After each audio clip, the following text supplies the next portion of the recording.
Okay, welcome back. Let me close this. Um, in the last lecture, we had some very general conversation, so to say, remote conversation about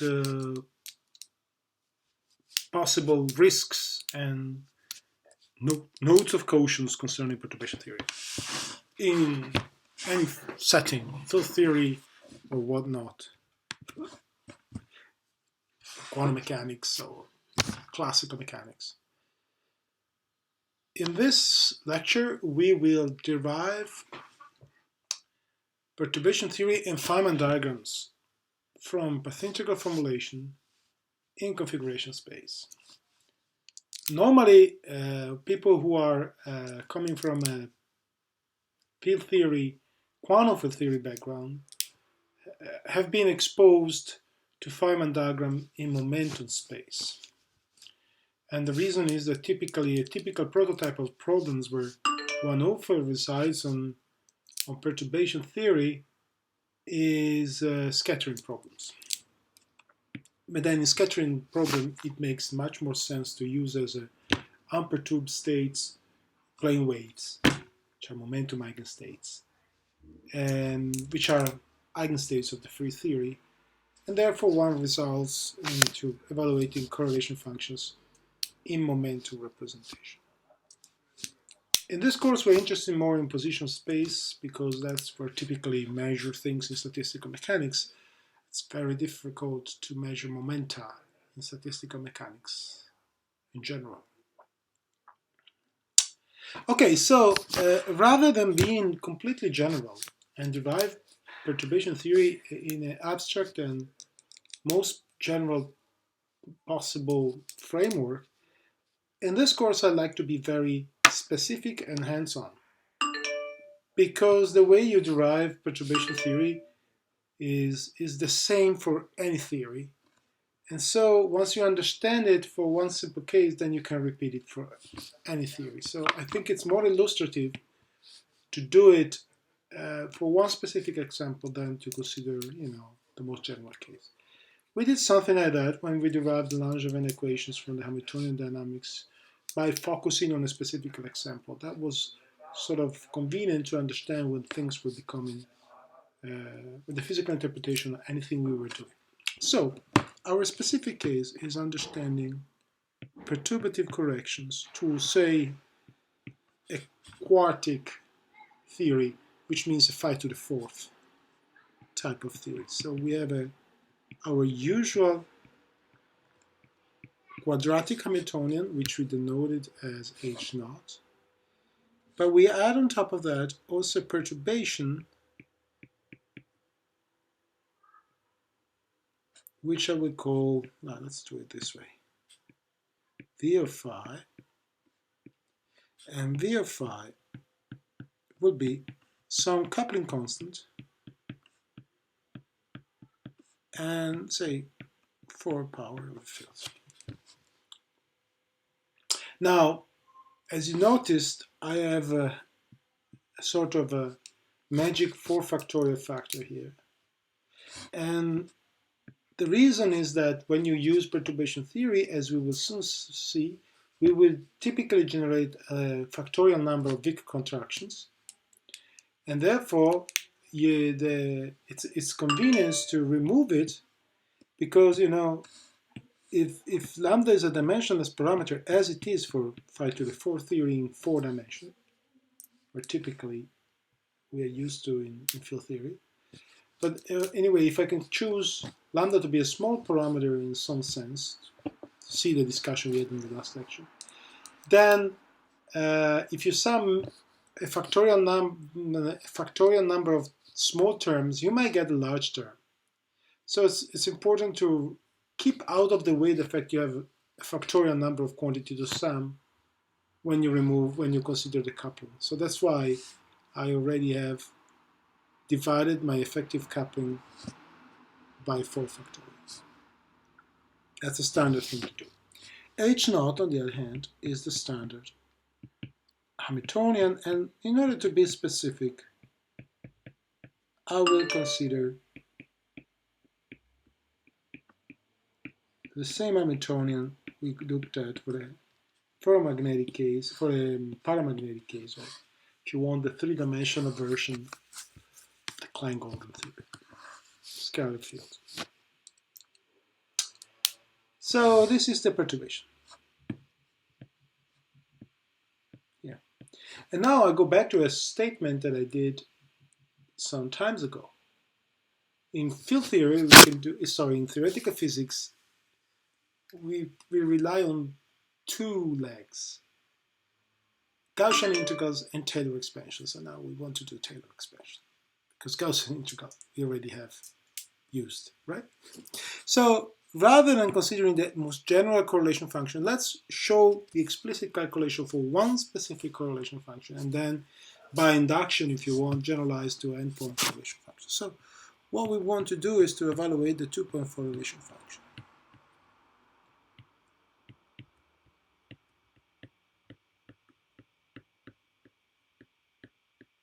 That's our goal. Well, let's write it.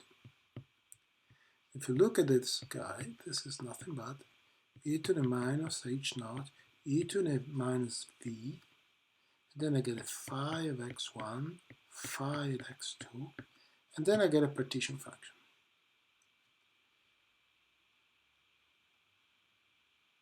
Integral d phi e to the minus h naught minus v. And that's it.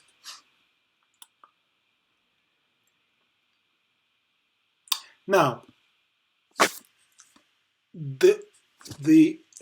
so these correlation functions cannot be evaluated using the Wick theorem, simply because the Wick theorem is a statement about theories with a quadratic Hamiltonian. And remember, we replaced two-point correlation function with a knot here to remind me that this was a second order. So endpoint correlation functions with a knot here to remember that this thermal average was evaluated over Gaussian theory with the corresponding contractions leading to products of propagators, right?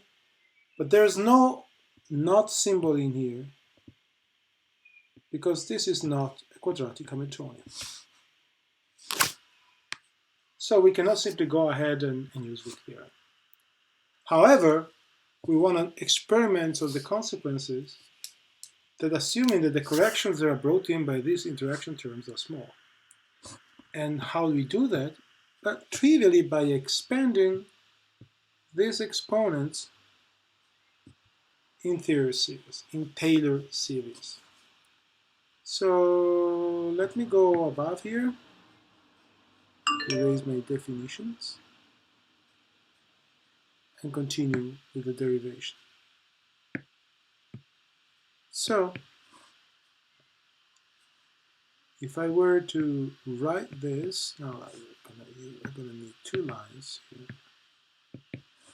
This is like 1 minus, I'm being explicit now, lambda to the 4th factorial integral dx phi to the 4th.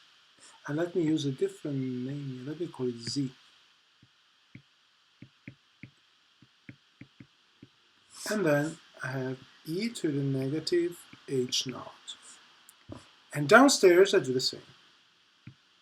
And of course here are my two fields, phi of x1, phi of x2. And downstairs I have 1 minus lambda 4 factorial integral dz phi to the 4th of z. And that's it.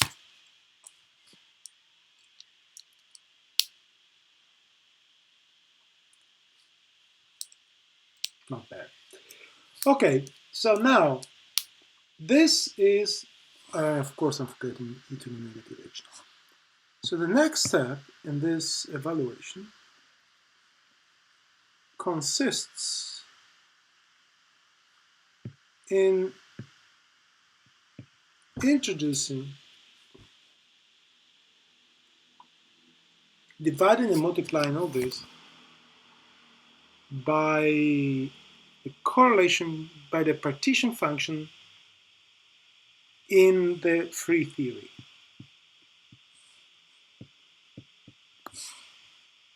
where the partition function in the free theory is the one that you obtain upon setting lambda to 0. Well, if you do that, the numerator becomes, in the numerator I will get, well, let's look at that.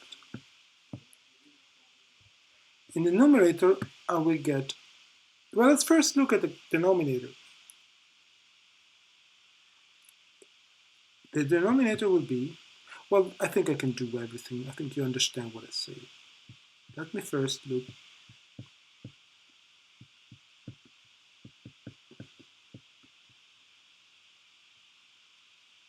So this is the result of having together this term, or maybe the integral, this term, this term, and this term, and this term. Okay, notice that a knot has appeared here. Then I get another term in numerator that is negative lambda 4 factorial integral dz. Then I have integral d phi. Now I'm looking at a functional integral. Then I have e to the negative h naught. Then I get phi x1, phi, well, let me try to be more space saving. Maybe try to, otherwise I will need another line.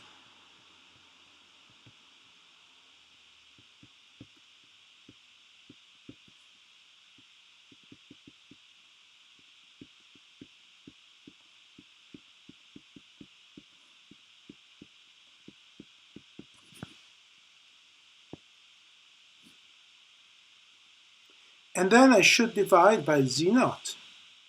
So rather than doing that, then you immediately recognize that if I divide this by z naught, right, which comes from here, well, this is basically the same as saying, let me use a different color. This is essentially phi x1, phi x2, phi to the fourth of z in the free theory.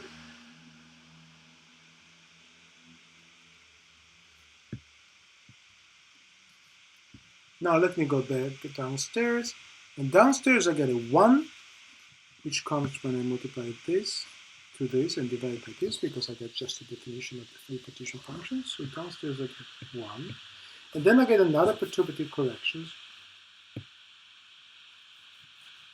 negative lambda to 4 factorial, and then I have an integral in dz, and then I have a correlation function of phi z to the fourth in the free theory.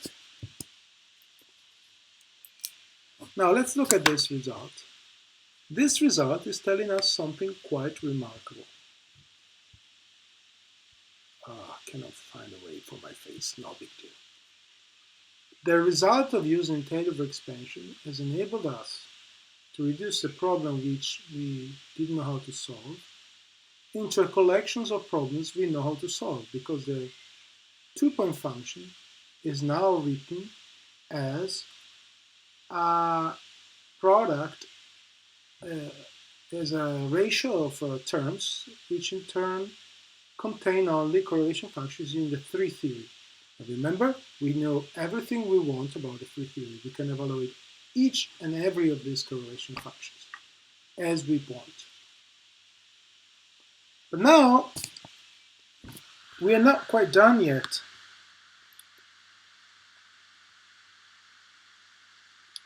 But let's actually do it graphically, right? We can evaluate these diagrams graphically. So to do that, let's go back here, draw a line, and graphically, this is my line connecting x1 and x2. Remember, Wick theorem tells me contract these two indices. There's only one way to contract these two indices, and replace this contraction with the propagator. And then I have a negative lambda to the 4 factorial integral on the point z and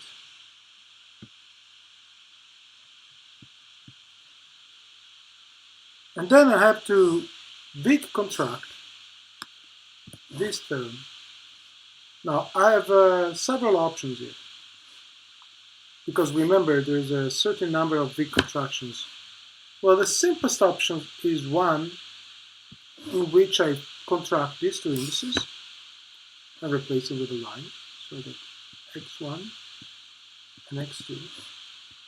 And then I'm left with the expectation values of a phi to the fourth.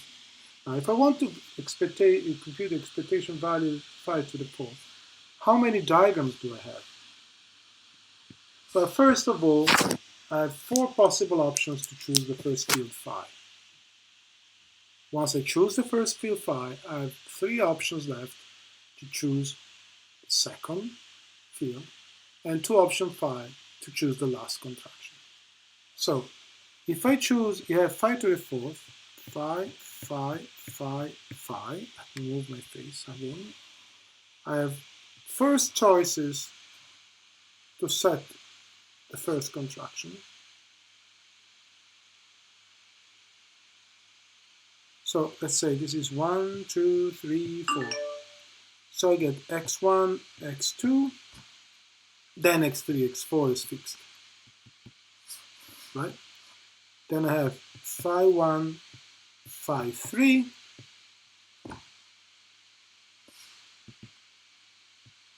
so this will give me a delta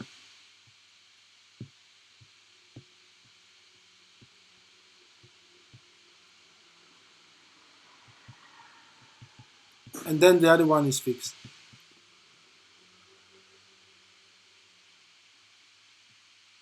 It's 4. And then I have phi 1, phi 4. So I have my usual 3 terms.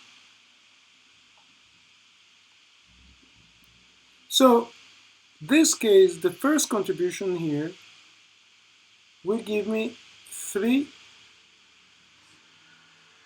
terms in which I have... Now, what I'm trying to say is that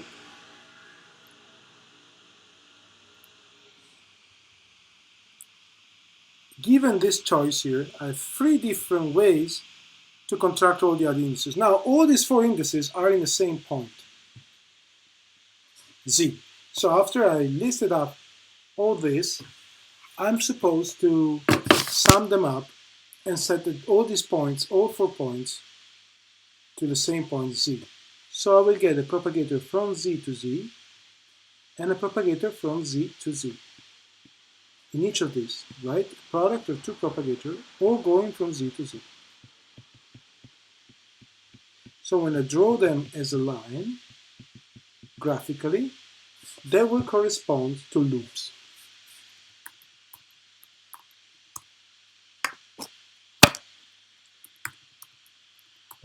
So let me check that graphic notation is consistent with the nodes.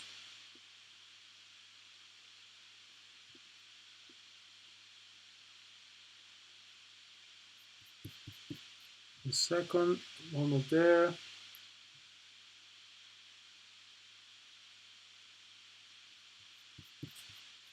Okay.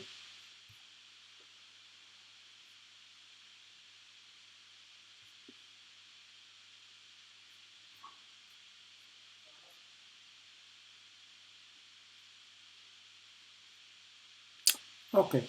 Yeah, I'm consistent.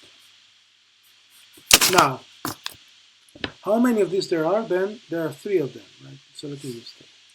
But now, this is not the end of it, because I could also choose other types of contractions. Let me write the possible contractions here.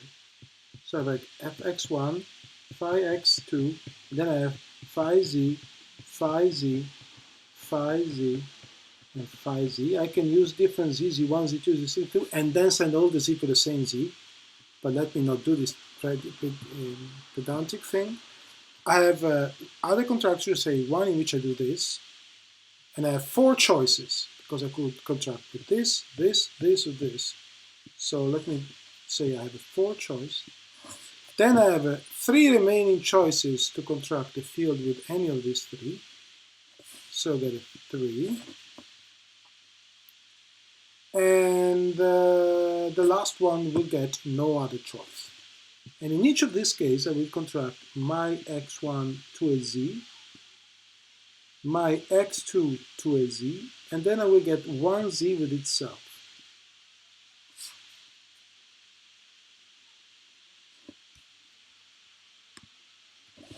I have 12 of them.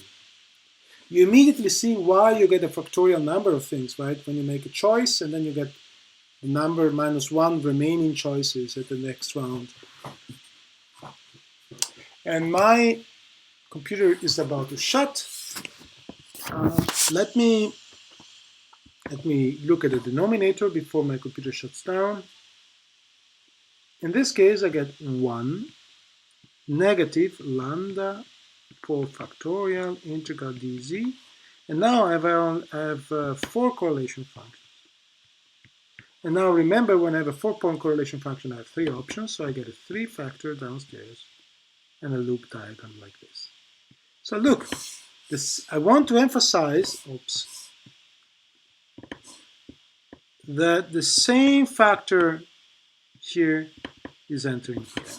And that's not by chance, because they all come from connecting all the loops together. All the fields that come from a perturbation among themselves, living and connecting the unperturbed among themselves. In other words, you see, I'm connecting the point that come in a correlation function by themselves and multiply by the contractions of all the interaction by themselves. In the denominator, there are no points to connect by themselves like in the numerator, because this is a partition function, not a correlation function. And I'm connecting only the loops by themselves. Now, the last step I want to do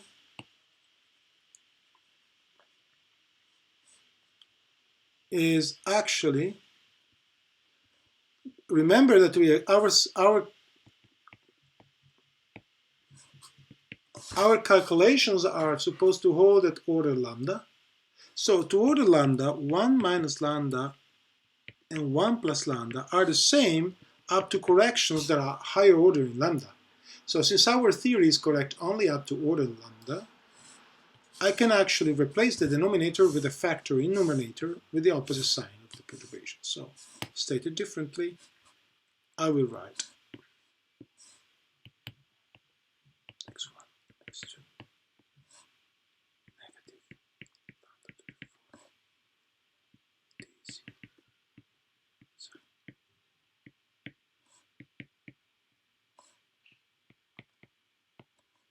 Times 1 plus lambda to the 4 factorial integral dz.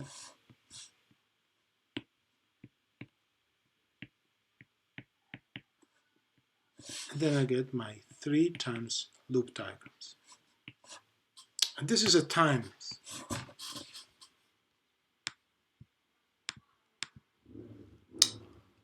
Now something magic happens.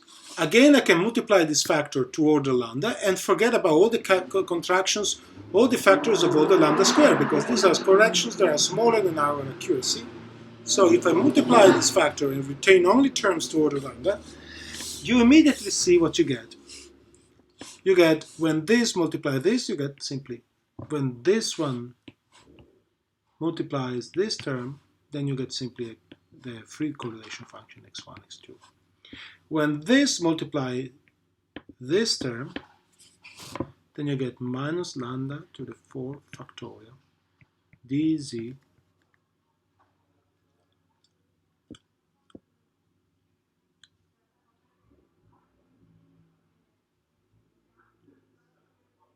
loop diagram multiplying x1, x2, right?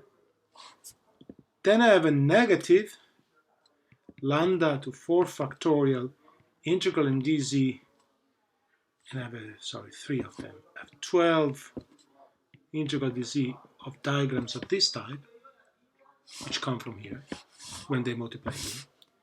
I have nothing when I multiply this term with this term, because I get a correction of order lambda square. But I get the last term when I multiply this term with this term. So when I do that, I get the last contribution, which is plus lambda to 4 factorial. I get a 3, and I get dz loop at z times the propagator x1, x2. And magic of magics, look at here, these two terms cancel exactly, leaving out x1, x2, negative lambda. I have 12 numerator, denominator is 4 times 3 times 2, so I get lambda divided by 2 integral dz, this one, plus higher order corrections. Now, this result is extremely instructive. It tells us that the only contractions that survive after I normalize out the denominators are those with the corresponding, such that the corresponding diagrams are topologically connected, meaning I can draw this diagram without ever lifting my hand from the screen. On the other hand, this diagram was not topologically connected because I needed to lift my pencil from the piece of paper or from the iPad in order to draw it. Now, what we discover is the role of the denominator, the normalization of the partition functions, was precisely that of canceling exactly this disconnected contribution. And if you think about how these terms emerge, you immediately convince yourself that this effect is not a coincidence. It happens to all orders in perturbation, that theory. If you try to see why it is there, it is there because basically you have terms which you can connect among themselves. And if you can connect the interaction loops among the interaction terms among themselves, whether your numerator and denominator doesn't matter. But when you transfer to numerator, they flip sign and they lead to a cancellation. So the statement that I didn't formally prove is that cancellation of disconnected, topologically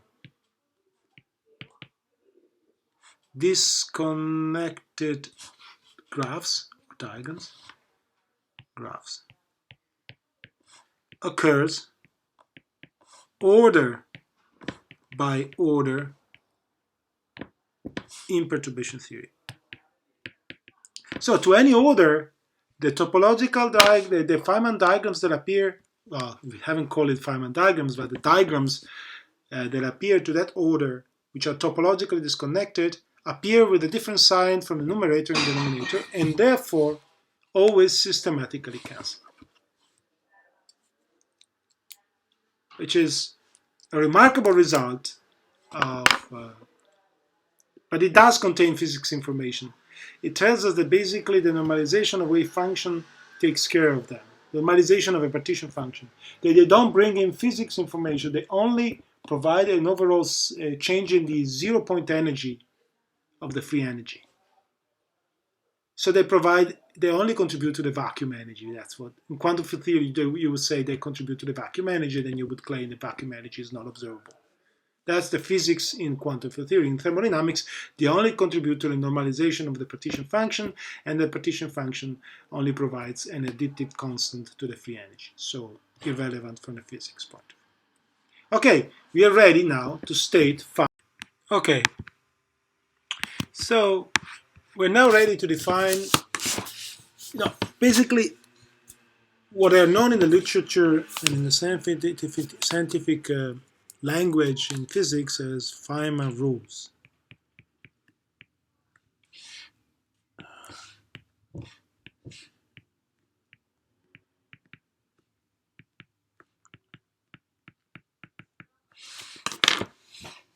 Now, Feynman rules are nothing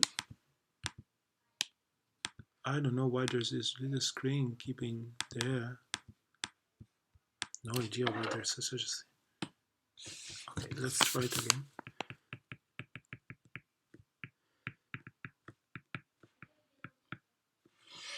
Feynman rules are nothing but a brilliant, extremely handy and way of using little diagrams to avoid lengthy calculations. We already basically introduced Feynman rules when we were replacing big contractions with lines describing propagators. Now, if you look at the structure of what we have done a little bit more in detail, we already seen that many of the ingredients that come to the set of Feynman rules. The first ingredient that we already encounter is that I have to draw all possible diagrams I can think of and sum all these contributions. With the exceptions of topologically disconnected diagrams, because I know that they can be cancelled out analytically. I also know that anytime I drop down an interaction term, the given order, if my theory is local, so for instance it contains purely purely polynomials in the fields, then I will drop terms in the form d to some dimension d z phi to the alpha z. And typically this alpha will be even or odd depending on the theory. If by symmetry you consider a theory which has only odd terms, even terms, it will be an even number, but let me call alpha. Alpha is an integer, anyway.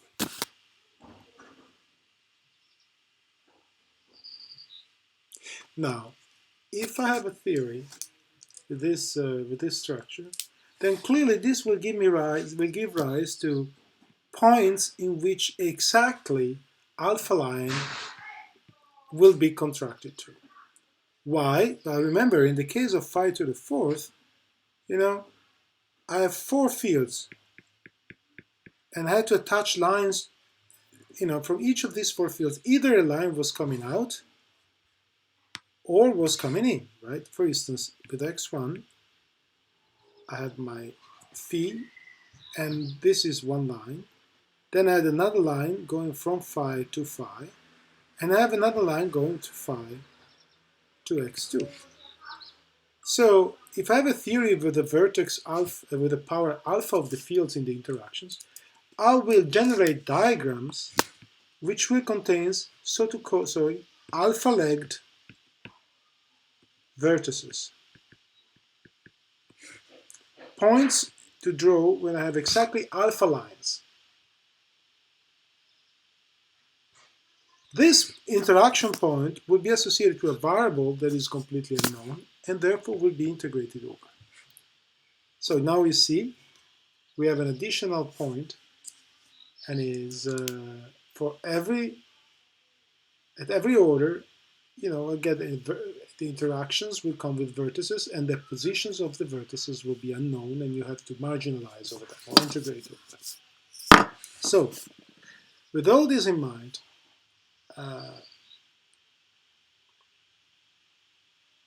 we are ready to draw to define our set of rules.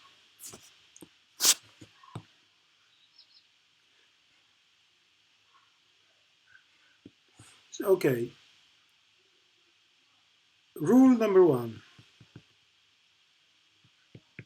To order, say, n,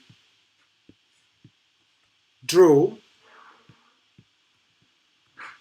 all topologically connected graphs which connect, sorry for the repetition, the points in the Green's functions in the correlation function.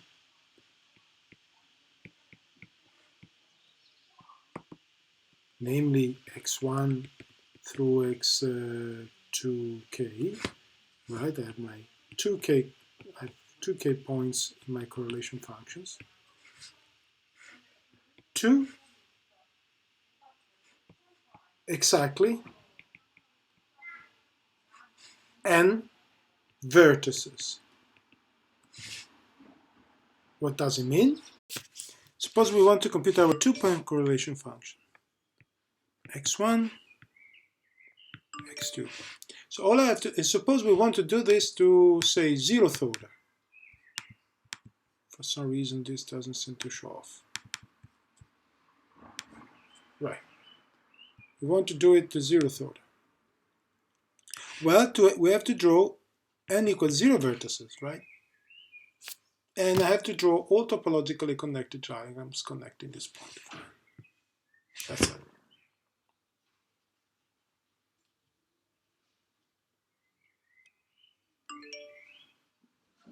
Now,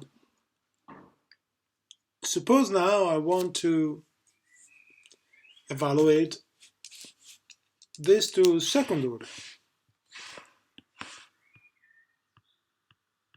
So first order in perturbation theory, sorry. Then I have to draw two vertices. Let me call it a point Z1 and a point Z2.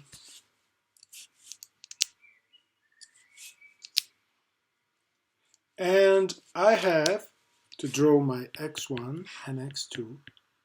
Well, let's do n equal 1. So n equal 1 is only 1 point. And then I have to draw all possible topologically connected graphs. And my leg will have 4 legs because it's a phi to the 4th theory. So I will connect this and do this. There will be a bunch of them, but they will be all topologically equivalent to this. What do I mean by topologically equivalent? That, for instance, this graph and this graph are topologically equivalent because I can transform the form one into the other without having to do much work.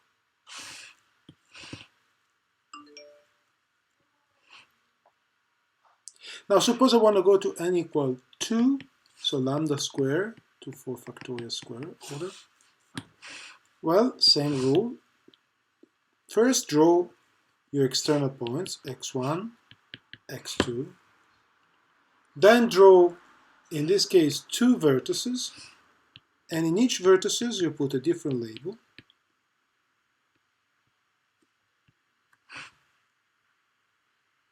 And then you have to connect all the labels to make sure that you get a topologically distinct graph. For instance, this connection doesn't work because this is a topologically disconnected graph. What we actually are meaning is like this. For instance, I get Z1, and then I get to go to Z2, and then perhaps this is Z2. That's a fairly good, this is 2 vertices with 4 legs. And of course my diagram will be delta of x1, z1, delta of z1, z2, delta of z2, z2, delta of z2, z1, delta of z1, x2. Right? And then all I have to do is to integrate over dz1 and dz2 and add lambda to the 4 factorial square. Each of these diagrams with a topological equivalent to this will contribute with a factor. And there will be a factorial number of these diagrams, and I'll come later to say something about that. Okay. There is, of course, this is not the only topologically connected diagram you get. For instance, you might get one in which Z1 and Z2 are placed here, and they appear as this. Z1 and Z2. That's another good topologically connected diagram. There's another one. For instance, Z1, Z2. Then I get this and this. Right? And now if you play around each of these diagrams, as long as they are topologically connected, we give you different formula. For instance, this diagram here will give me 1 to Z1, delta of the Z1 to Z2, delta of Z2 to Z1, Z1, Z2, Z2, Z1, Z1, Z2.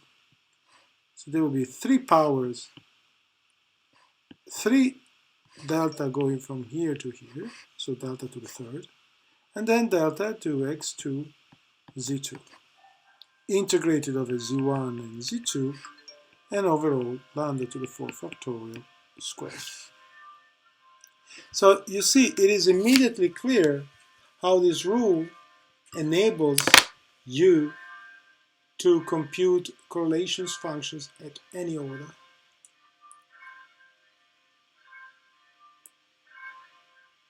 So once again, the rule tells, first point down all the points. So the rules that we specified so far are, first of all, draw all points connected, associated with the correlation function.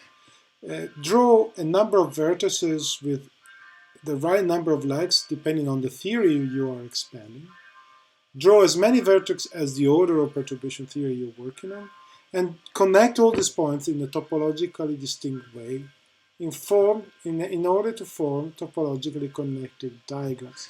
Finally, rule 2, integrate over all unspecified positions. So typically, the z's. These are associated with a vertex. So every time you have a vertex, you have a position of interactions that you don't know where it is, and then you have to integrate over it, because each event in which the interaction occurs in a different point corresponds to a disjoint event in probability theory, and you have to sum them all. You find this rule listed in my notes, but I suggest really very much that you look at textbooks for the derivation of the Feynman rules in position. There are very few textbooks that do Feynman rules in position space representations. I think a good one is Lebellac's tests, Quantum and Statistical Field Theory. You find reference to it in my web page, in the course page. I want to close this lecture by making one final point, and it's when we talk about disconnected diagrams, we always refer to the interactions being disconnected. In other words, this is obviously disconnected, but there's no interaction, right? And we derived this diagram from the free theory, and it was a fairly nice diagram contributing to the correlation functions. Now, it turns out that this diagram won't contribute to scattering problems. So in the end of the day, when you compute the scattering, you're in quantum field theory and you look at scattering problems, you don't have to worry with these diagrams. But as long as you're dealing with statistical physics and you're looking at correlations, these disconnected graphs are actually there. They're fairly legitimate graphs to worry about. But the disconnectivity I'm mentioning concerns the vertices. For instance, this is not a disconnected diagram because the vertex is actually connected to the line. And all the disconnectivity comes from the fact that this is disconnected even at zeroth order. In contrast, this is a bona fide disconnected diagrams because the vertex is not connected to any of the points of the correlation functions through a continuous line. Okay? So when we talk about position-dependent perturbation theory, we define this way the disconnectivity. This is not something you encountered in quantum theory, because normally perturbation theory in quantum theory concerns scattering problem. And in fact, remember the H atom is not perturbative, so you don't get that perturbation theory. So bound states usually are not something you deal with perturbation theory. But in this case, I'm trying to say the disconnectivity, some diagrams will be disconnected, but in the sense of the free theory, connecting points that, you know, belong to the correlation function. But the condition you want to enforce is that any vertex point is actually linked to any of these lines by a continuous line. Okay, so I do encourage you to compute some correlation functions. And at least, so let's list a few of them and try to give your best to evaluate. But there's one important missing point in all this discussion that I haven't still brought up. Remember, for every class of topologically disconnected graphs, there is not such a one contribution. There are a factorial number of big contractions. So in order to make an actual predictions for a total number of the correlation functions, for instance, for our G2, we do not only need to know that this would be like delta x1, x2 plus something like integral dz delta x1 z delta zz and delta zx2, like in this case, right? But we need to know how many of these there are. In this case, there are 12. So this number here is an essential number because in this case it gives you an order of magnitude difference. 12 is one order of magnitude difference in sigma. So being able to know what this number is an important thing. Now, it turns out that it is very often, given a field theory, at least given the simplest theory, it is possible to find inductive rules to predict this, which basically are based on the symmetries of the diagram. For instance, how many topologically equivalent diagrams can you reflect by, say, rotating these diagrams along this axis and stuff. So when you read about the theory and you read about the Feynman rules for that theory, they will tell you for every diagram you draw, how many of them you have to put in. But I'll be honest with you, I have never used this symmetry factor blindly, because I was never able to be sure when I derive Feynman rules for myself for a theory that maybe there is not such a theory in the literature.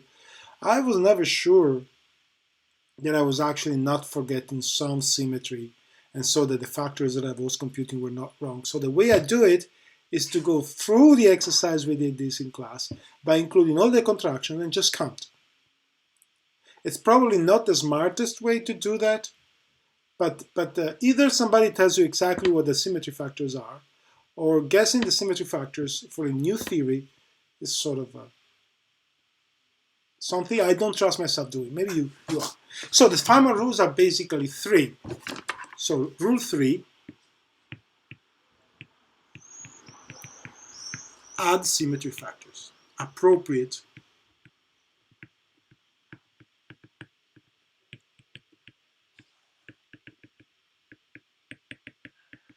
So I'm not sure there is a specific orders in the number of the rules or any way, a particular way in the literature where people say this is the third Feynman rule. Everybody is free to count them as they want. But basically the recipe is always that. First, draw the points of the correlation functions, then draw the vertices, add as many legs as the theory has in the interaction for the vertices, connect everything in the sense of connected diagrams in the sense that we have discussed, integrate it over unspecified positions, and at the end of everything you get a collection of Feynman graphs, sum them up, including the appropriate symmetry factors. And if you don't know the symmetry factors, just do the contraction and be fine. So this is Feynman rules for perturbation theory, and I encourage you to try a few of them. For instance, you may try g to the 6 and compute the n equal 1 contribution in phi to the 4th, or the n equal 2 contribution in phi to the 6th. Or maybe you want a theory that doesn't necessarily have a symmetry, like an even number of fields, and then you want the n equal 2 in phi to the 3, and so on and so forth. So basically, guess some correlation function, guess some theory, guess some ordering perturbation theory, draw the diagrams, and then do the exercise to relate that diagrams to integrals. We'll do some of these examples next lecture. But one thing you'll discover very soon, that the mathematical formulas you will generate will have very little physical meaning, because very often you might encounter expressions which are divergent. And they could be divergent because the integral sort of is divergent, or they could be divergent because even the same propagators are meaningless, like z to z, which we draw several times, corresponds to a Yukawa with negative m of z divided by z, where z is actually z minus z here. And z minus z downstairs. And clearly this is badly infinite. So we have encountered the infinities of quantitative theory once again, But now we are not scared, because we know where these infinities come from in phi to the 4th, right? They come from a locality. So we know that we have to make sure that we get rid of them through the renormalization procedure. But I comment on that in the next lecture.